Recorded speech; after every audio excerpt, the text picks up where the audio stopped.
Hello, hi, good morning everyone. আমি চলে এসেছি আবারও সমাসের নেক্সট পার্টের একটা ভিডিও নিয়ে। হ্যাঁ, মাঝখানে কিছুদিন আমি একটু আউট অফ স্টেশন ছিলাম, তাই জন্য ভিডিও বানানো হয়নি। তো চলো, আমাদের সমাসের যে দুটো পার্ট হয়েছিল, দ্বন্দ্ব আর তৎপুরুষ, সেই দুটোকে বাদ দিয়ে বাকি আরো দুটো সমাসে যাওয়া যাক। তো প্রথমে ম্যাম কোনটা শিখবো? প্রথমে সহজ দিয়ে শুরু করি, তারপর কঠিনটা দেখা যাবে। তো ফার্স্ট আমরা যেটা স্টার্ট করব সেটা হচ্ছে নিত্য সমাস। নিত্য সমাস, এই যে নিত্য, নিত্য মানে কি? নিত্যদিন আমরা বলি যে নিত্যদিন, মানে প্রতিদিন চলছে, তাই তো? কিন্তু এখানে এই নিত্য সমাস বিষয়টা একটু আলাদা। নিত্য সমাস হচ্ছে এমন একটা সমাস যেখানে তোমার ব্যাস বাক্যটা অ্যাকচুয়ালি ওই পূর্বপদ পরপদ হয়ে সেটা সমাসবদ্ধ হয়ে তারপরে যে সমস্ত পদে পরিণত হয়, সেই জিনিসটা এখানে হয় না। এখানে তোমাদের যে সমসমান পদ বা যেটা পূর্বপদ উত্তরপদ থাকে, সেটা একটু আলাদা হয়ে যায়। যেমন যেমন দর্শন মাত্র, দর্শন মাত্র আমরা বলেই থাকি দর্শন মাত্র, শ্রবণ মাত্র, এই রিঅ্যাকশনটা হলো, এরকম বলা হয়ে থাকে। তাহলে এই যে দর্শন মাত্র, দর্শন মাত্র কথার অর্থ কি? মানে দর্শনের সঙ্গে সঙ্গেই শুধুমাত্র দর্শনটা করেছি সেই হিসেবে। যে যদি বলি যে মন্দিরে, কোন একটা মন্দিরে ধরো গিয়েছিলাম, যে আমরা এই অমুক মন্দিরে গিয়েছিলাম, সেখানে দর্শন মাত্র করা হলো, পুজো টুজো দেওয়া হলো না। দর্শন মাত্র করা হলো, পুজো টুজো দেওয়া হলো না, তার মানে কি?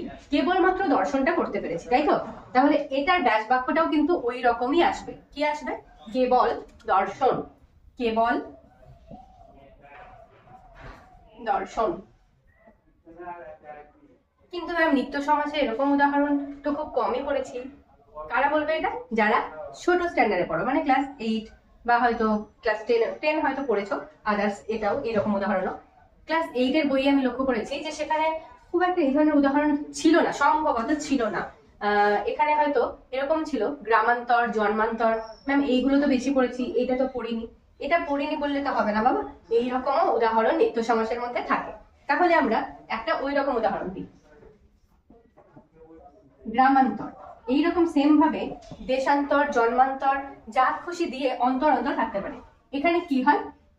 গ্রামান্তর জিনিসটা কি? মানে কাউকে যদি বলি যে দেশান্তরিত করে দেওয়া হলো, দেশান্তর জিনিসটা কি?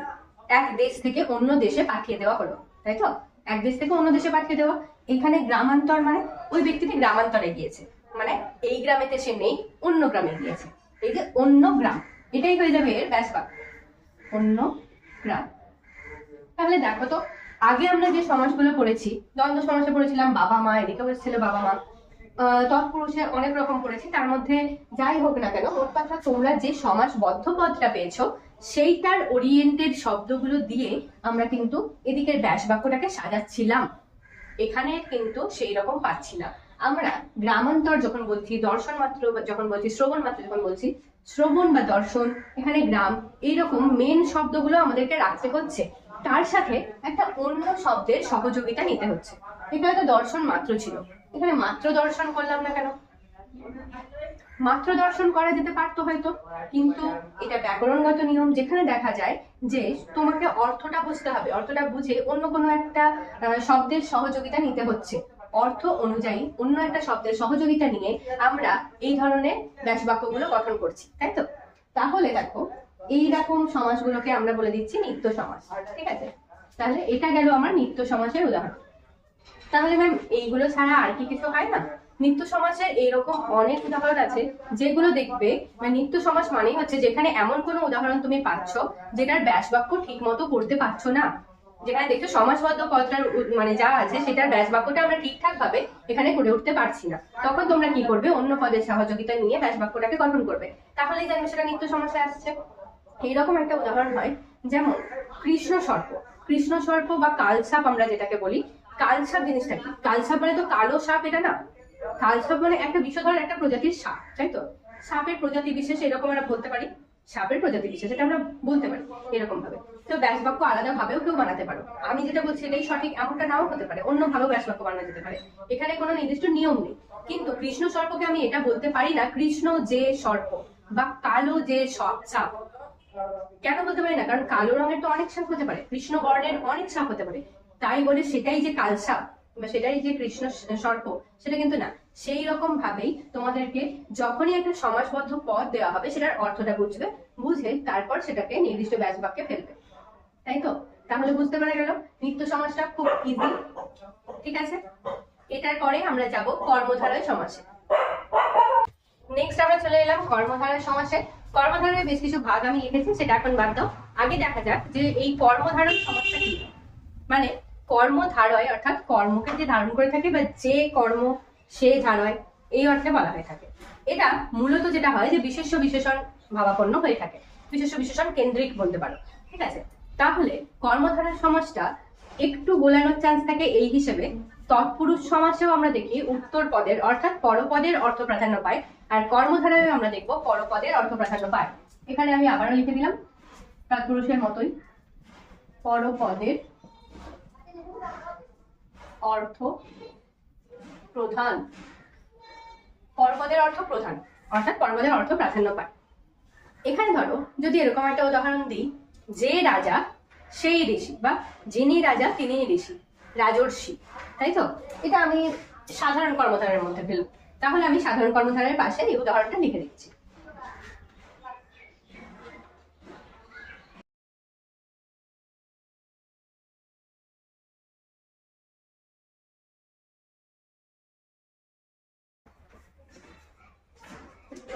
রাজর্ষি,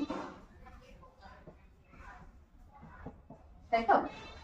তাহলে যিনি রাজা তিনি ঋষি হয়ে গেল রাজর্ষি। তাহলে রাজা আর ঋষি একই জন, তাই তো? তাহলে ম্যাম পরপদের অর্থ এখানে কি করে প্রধান হচ্ছে? যিনি রাজা তিনিই তো ঋষি, তাহলে রাজাও যে ঋষিও সে, তাহলে হয়ে গেল দুজনেই তো অর্থ প্রধান হচ্ছে, তাই না? দ্বন্দ্বের মতো কিছুটা মনে হচ্ছে না, অ্যাকচুয়ালি সেটা না। যিনি রাজা তিনি তো ঋষি হতে পারেন না, সাধারণ কনসেপ্টে ভাবো। যিনি রাজা তিনি একজন রাজাই, তার একটা রাজ্য আছে, তিনি রাজ্যের শাসনকর্তা, তার একটা অহংবোধ আছে, তার ভোগ বিলাস আছে, মানে নানান রকম ভাবে তিনি মানে একটা ঐশ্বর্য সম্পন্ন, তাই তো? আর যিনি ঋষি একেবারেই এর উল্টো, যার ভোগ বিলাসের কোনো কিছু নেই, যার সংসারের মোহমায়া নেই, তিনি ত্যাগ স্বীকার করেছেন, এইরকম।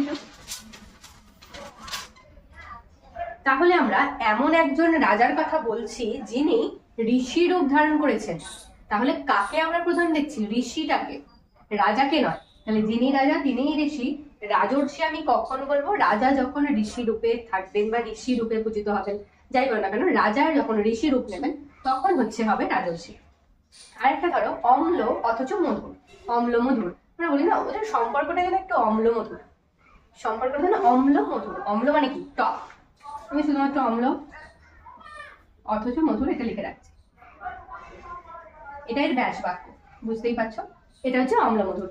অম্ল মধুরের মধ্যে অম্ল অথচ মধুর, যে অম্ল সেই মধুর, এটাও মানে যা অম্ল তাই মধুর, এরকম ভাবেও ভাবা যেতে পারে।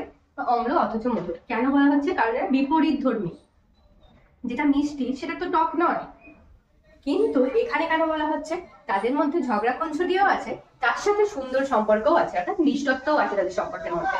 তাহলে এই যে অম্ল অথচ মধুর বিষয়টা বোঝা গেল। এখানে রাজা অথচ ঋষি, রাজা যিনি রাজা তিনি ঋষি, তাহলে অম্ল অথচ মধুরের মধ্যেও মধুরটাকে বেশি প্রাধান্য দেওয়া হচ্ছে। কেন দেওয়া হচ্ছে? কারণ এরকম বলা হয় থাকে অম্ল মধুর মানে যদি অম্লের মধ্যে আমরা মধুরটাকে দেখি, অর্থাৎ সবসময় তাদের মধ্যে একটা খুনসুটি বা যাই হোক তাদের মধ্যে তিক্ততা একটা থাকতে পারে, তার মধ্যে মধুরটাকে আমরা বেশি করে জোর দিচ্ছি, তাই তো? তাহলে পরপদের অর্থ প্রধান বা পরপদটাকে আমরা জোর দিচ্ছি এই অর্থে ভাববে। তাহলে এটা গেল। এবার আসছি মধ্যপদ লোপী কর্মধারায়। মধ্যপদ লোপ পাবে, তাই তো? এমন একটা কর্মধারা যেখানে মধ্যপদ লোপ পাবে। ধরো সিংহাসন। সিংহাসন কি? এদিকে আমরা লিখবো সিংহ চিহ্নিত আসন, সিংহ চিহ্নিত আসন। তোমরা এগুলোর ব্যাস বাক্যগুলো অনেকেই জানো, আর যারা জানো না, যাদের কাছে নতুন, তারা তো নতুন শিখছই, আর যারা জানো তাদের রিপিট হয়ে যাচ্ছে, তো তোমরা স্বাভাবিকভাবে এগুলো জেনেই এসছো, আমি এটা ধরেই নিচ্ছি। তাহলে তোমরা হয়তো কিছুটা ভুলে গেছো বা কিছুটা স্মরণ আছে। তার মধ্যে সিংহ চিহ্নিত আসনের মধ্যে কে এখানে বাদ যাচ্ছে? চিহ্নিত। চিহ্নিত শব্দটা এদিকে বাদ চলে গেছে। সিংহ আর আসন এরা সমাসবদ্ধ হয়ে তৈরি করেছে সিংহাসন, তাই তো? এই যে পদটা লোপ পেল, এ কোথায় অবস্থিত? না আগে না পরে, মিডলে, অর্থাৎ মাঝখানে, মধ্যবর্তী স্থানে। তাহলে কি হলো? মধ্যপদ লোপী, মধ্যপদ লোপ পেল, তাই তো? তাহলে মধ্যপদ যখন লোপ পেয়ে গেল, হয়ে গেল মধ্যপদ লোপী। আর মধ্যপদলোপী এটা কর্মধারয়। কর্মধারয়ের মধ্যে আমরা পড়ছি মধ্যপদলোপী কর্মধারয়। এবার বলবো যে কেন ম্যাম এটা কর্মধারয় কেন হলো? কারণ এটা আসনের উপর জোর দেওয়া হচ্ছে। এমন একটা আসন যেটা সিংহ চিহ্নিত। সিংহাসন মানে কি সিংহকে বোঝায়? সিংহের চিহ্নটাকে বোঝায়? বোঝায় না। আগে এরকম ছিল যে সিংহাসন মানে সিংহ চিহ্নিত রাজার যে বড় আসন, এইরকম বিশেষ ব্যক্তিদের আসন। তো এখন কিন্তু মানে আলাদা আলাদা অনেক রকমের সিংহাসন তৈরি হয়ে যায়, বিভিন্ন ডিজাইনের সিংহাসন, কিন্তু সেই নামটা রয়ে গেছে সিংহাসন। আসলে অর্থটা কাকে প্রদান করে দেখা হচ্ছে বা প্রাধান্য কাকে দেওয়া হচ্ছে? আসনকে। তো বুঝতেই পারছো যে আসনকে প্রাধান্য দেওয়া হচ্ছে। তাহলে সেই জন্যই এখনকার দিনে সিংহাসন আর সিংহ চিহ্নিত নেই, হয়ে গেছে বিভিন্ন ডিজাইনার। ঠিক আছে, তাহলে আমরা বুঝলাম যে এখানে আসনকে প্রধান হিসেবে দেখা হচ্ছে, তাই তো? এবার এইরকমই আরো কিছু উদাহরণ দেখা যাক। ধরো ভাইফোঁটা। ধরো ভাইফোঁটা, কিছুদিন আগেই ভাইফোঁটা গেছে, তাই জন্য ভাইফোঁটা উদাহরণটা একটা ভালো বেশ। ভাইফোঁটা,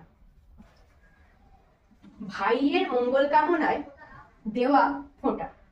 ভাইয়ের মঙ্গল কামনায় দেওয়া ফোঁটা, এইভাবে তোমরা এটার ব্যাসবাক্যটাকে ভাবতে পারো। ঠিক আছে, অনেকে আবার বলে থাকে যে ভাইয়ের আয়ু বৃদ্ধির জন্য দেওয়া ফোঁটা।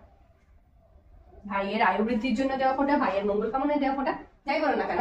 দেখো প্রথমে থাকছে ভাইয়ের শব্দটা, মাঝখানে যে পদটা অনেকে মঙ্গল কামনায় বলছে, অনেকে আয়ু বৃদ্ধির জন্য বলছে। যাই বলুক না কেন এই পদটা কিন্তু বাদ চলে যাচ্ছে বা লোপ পেয়ে যাচ্ছে, তাই তো? পাতি কথা বললে বাদ হয়ে যাচ্ছে বোঝার জন্য, কিন্তু আসলে শুদ্ধ ভাষাতে লোপ পেয়ে যাচ্ছে। তাহলে এই মাঝখানের পদটা লোপ পেয়ে যাচ্ছে, ভাইয়ের মঙ্গল কামনায় দেওয়া ফোঁটা, শেষের ফোঁটাটা রয়ে যাচ্ছে। তাহলে এই যে মাঝখানের পদটা সেটা লোপ পেয়ে যাচ্ছে, তাহলে এখানেও দেখা গেল যে মধ্যপদ লোপী কিভাবে হচ্ছে। নেক্সট আসছি রূপক। রূপক কর্মধারায় এমন একটা জিনিস যেটা মানে উদাহরণ কিন্তু তোমরা খুব পাও। কেমন বলতো? ধরো মন মাঝি। মন মাঝি দিয়ে গান আছে না, তাহলে এইরকম উদাহরণগুলো আমরা পেয়ে থাকি। মন মাঝি এটা গেছিলাম মাথায় এলো যখন। মন মাঝি বা আঁখি পাখি, এইরকম উদাহরণগুলো সাধারণত হয়ে থাকে।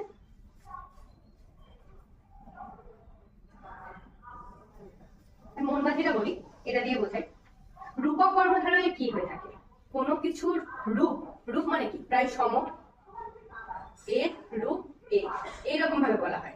মানে তোমার রূপ আমি, তুমিও যেমনটি আছো আমিও তেমনটি আছি। এখানে কিন্তু তুলনা করা হচ্ছে না যে তোমার মতো আমার আঁখি, তোমার মতো আমার গায়ের রং, তোমার মতো আমার হাইট বা এরকম কিছু তুলনা করা হচ্ছে। তুমি যেমন আমি তেমন, এই অর্থে বলা হচ্ছে, তাই তো? তাহলে এই যে রূপ বিষয়টা হচ্ছে এইরকমই। মন রূপ মাঝি মানে কি? মন রূপ মাঝি। এখানে মন রূপ মাঝি বলতে কি বোঝাচ্ছে?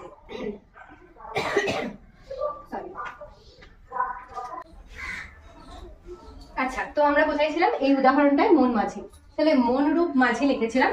এবার এটা কিভাবে হচ্ছে সেটা বলছিলাম।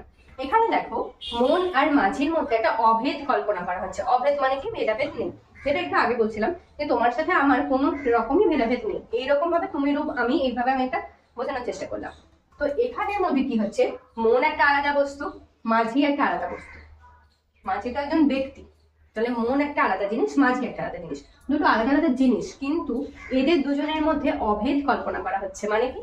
যে এদের মধ্যে কোনো রকম ভেদাভেদ নেই। তাহলে হয়ে যাচ্ছে মন রূপ মাঝি, মানে মনও যেমন মাঝিও তেমন, সেই হিসেবে বলা হচ্ছে। তাহলে আঁখি পাখি, আঁখি রূপ পাখি, এখানেও সেম কনসেপ্ট, সেম জিনিস বোঝার চেষ্টা করো। একটা থাকে উপমেয়, একটা থাকে উপমান, সে ওগুলো এখন বোঝাচ্ছি না।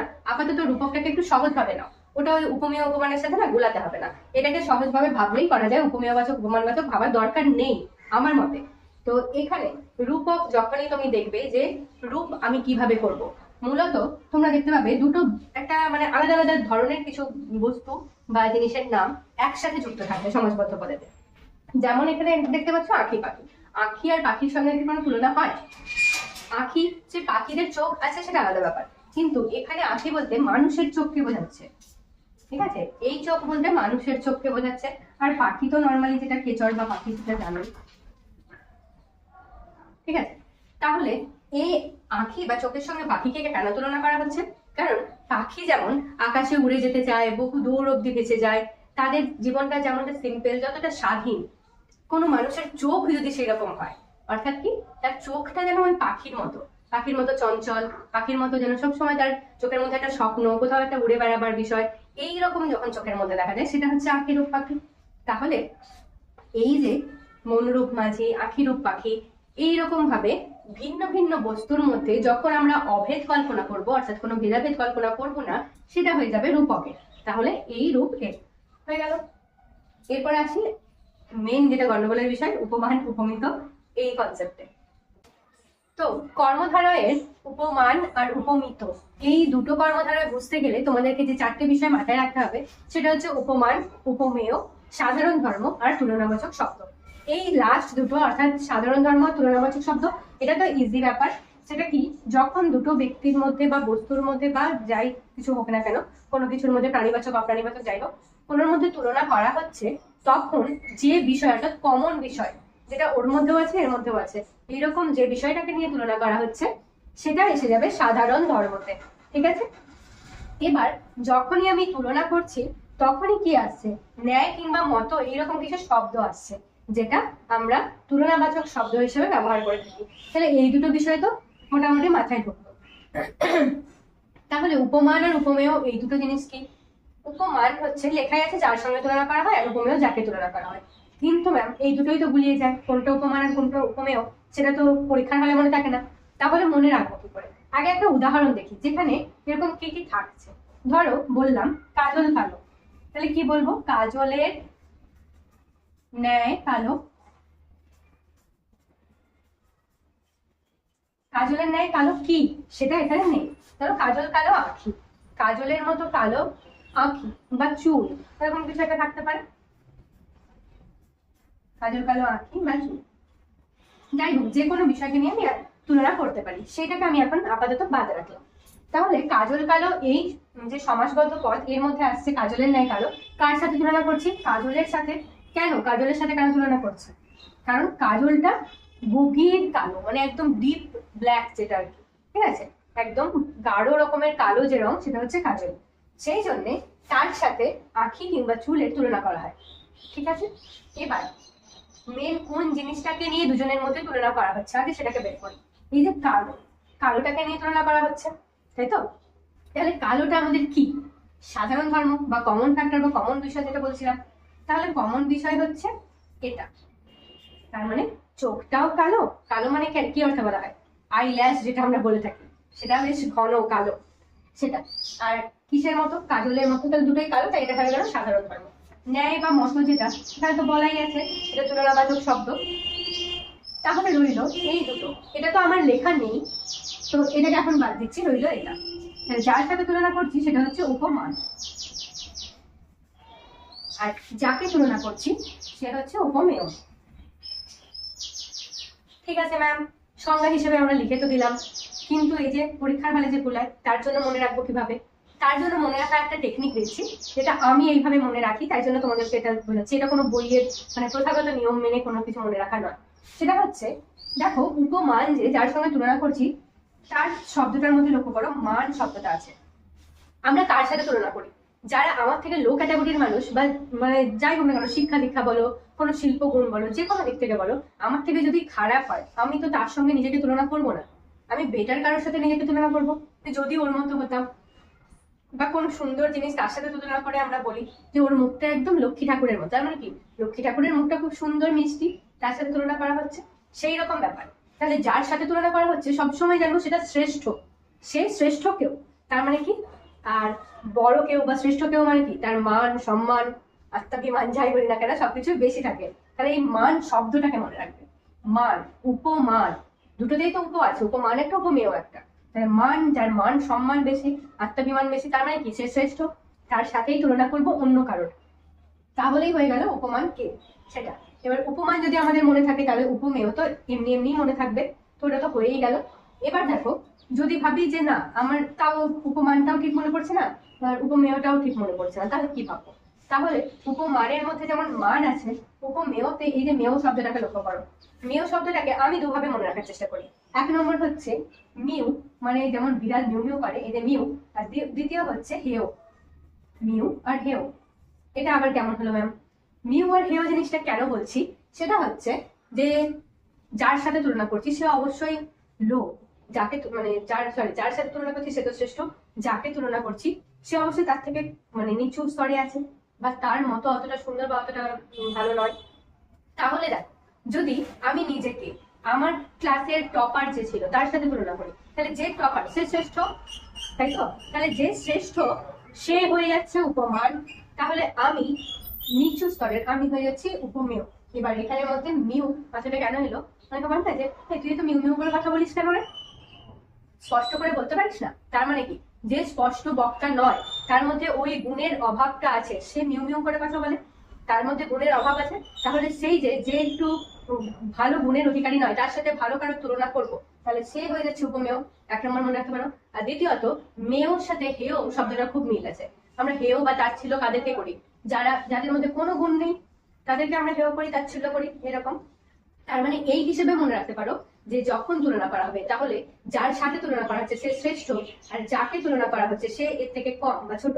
তাহলে যে শ্রেষ্ঠ সে তার মান অভিমান আত্মাভিমান বেশি, তার নাম উপমান।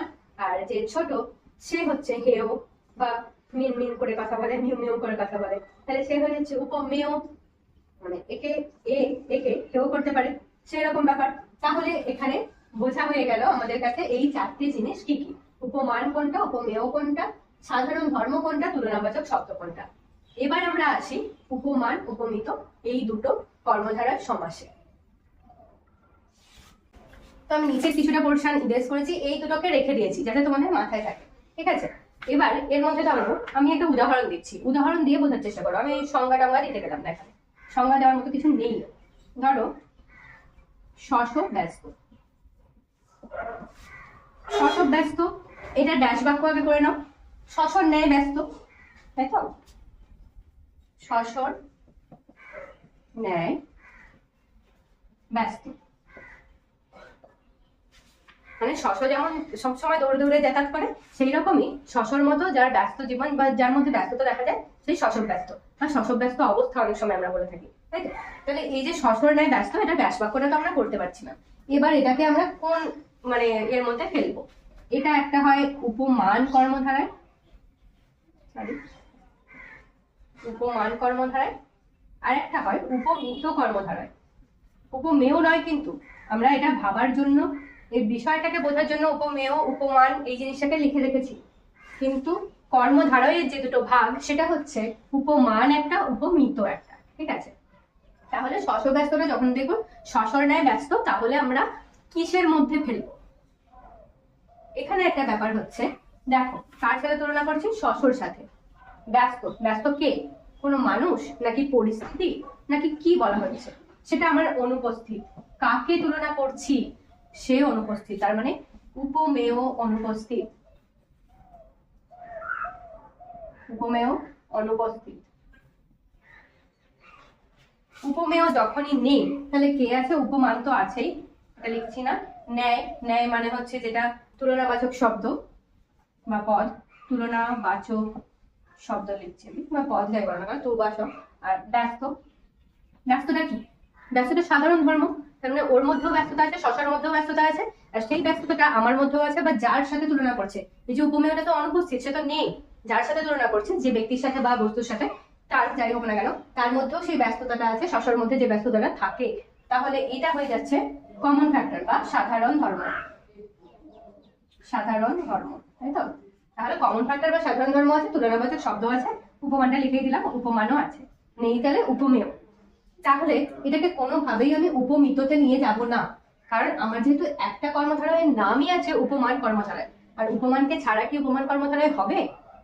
নিশ্চয়ই না।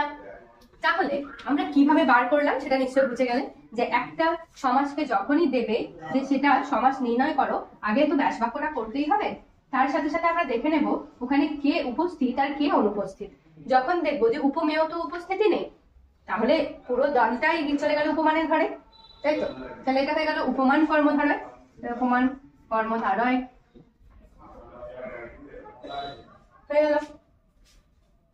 এবার আসবো উপমিততে। তাহলে ম্যাম এটা তো গেল উপমান কর্মধারয়, উপমিততে তাহলে কি থাকবে, কি এমন উদাহরণ থাকবে?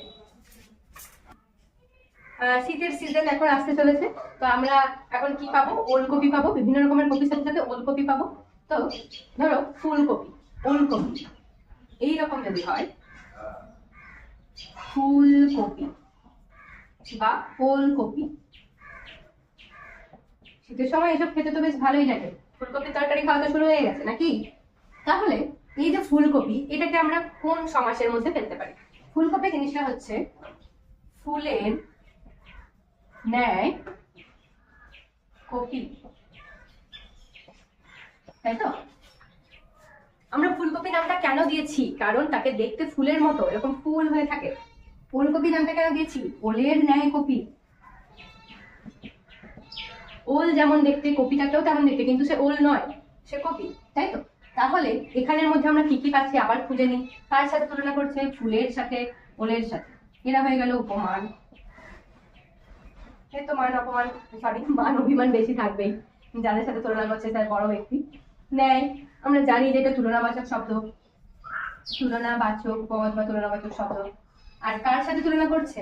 কপির সাথে, তাই মানে সরি, কাকে তুলনা করছে? কপিকে। কার সাথে তো পেয়ে গেছি, ফুলের সাথে কিংবা ওলের সাথে তুলনা করা হচ্ছে। কাকে? এক প্রকারের কপিকে। তাহলে কপি একটা সবজি, তাকে তুলনা করা হচ্ছে। সে হয়ে যাচ্ছে উপমেয়, সে বেচারা না ঘাটকা না ঘাটকা, এরকম ব্যাপার। সে কপি, সে কখনো হয়ে যাচ্ছে ফুলের মতো, কখনো হয়ে যাচ্ছে ওলের মতো, তার নিজস্বতা কোনো নেই, তাই তো? তাহলে সে হয়ে যাচ্ছে উপমেয়। এখানে তুলনাবাচক পদ পেয়ে যাচ্ছে, উপমানও পেয়ে যাচ্ছে। কে নেই এখানে? দেখো তো ওই চারজনের মধ্যে, ভাবো তো দেখি, কে নেই? হয়তো এখান থেকে ইংরেজ করে দিয়েছি। হ্যাঁ ঠিক বলেছো, সাধারণ ধর্ম নেই এখানের মধ্যে, সাধারণ ধর্ম নেই। তাহলে তোমাদের যদি এরকম ভাবে ঘুরিয়ে শর্ট কোয়েশ্চেন আসে যে কোন কর্মধারায় সমাসে সাধারণ ধর্ম অনুপস্থিত থাকে, নিশ্চয়ই পারবে। আবার যদি বলা হয় উপমেয় অনুপস্থিত, এইরকম সমাসকে কোন সমাস বলা হয়, সেটাও পারবে। এবার এগুলো তো গেল শর্ট কোয়েশ্চেনের ব্যাপার। আবার আসি উদাহরণে ফিরে, যেহেতু মেন বিষয় হচ্ছে আমাদের এই সমাসবদ্ধ পদকে ভাগ করা এবং তার নামকরণ করা, যে কোন সমাসের অন্তর্গত। তাহলে এখানের মধ্যে আমরা আগের উদাহরণটাই কি পেয়েছিলাম? উপমেয়কে পাইনি, উপমেয় ছিল না, উপমান ছিল, আর বাকিটা তো ছিল, বাকিদের কথা তো বাদই দাও। তো যখন উপমান একা ছিল, সে হয়ে গেছিল উপমান কর্মধারা। এখানে উপমেয় উপস্থিত আছে, তাহলে এটা হয়ে যাবে উপমিত। স্বাভাবিক, এটা উপমিত।